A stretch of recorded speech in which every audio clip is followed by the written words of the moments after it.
চারজন বন্ধু স্কিয়ের জন্য হিমালয় গিয়েছিল। তারা একটি রেস করার সিদ্ধান্ত নিয়েছে।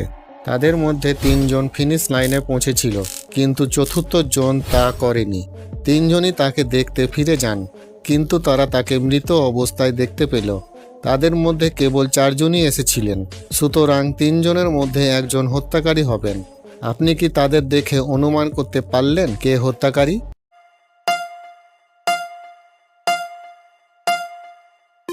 সি এর লাঠি পরিবর্তন হয়েছে।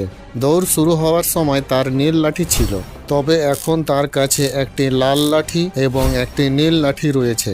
তার একটি নীল লাঠি সেই বন্ধুর কাছে রয়েছে যাকে তিনি হত্যা করেছিলেন। তিনি ভুল করে ভুল লাঠিটি তুলেছিলেন। যদি আপনি গল্পগুলো পছন্দ করেন তো দয়া করে লাইক, সাবস্ক্রাইব করুন আর বেল আইকনটি প্রেস করবেন। আর হ্যাঁ, কমেন্ট করতে ভুলবেন না।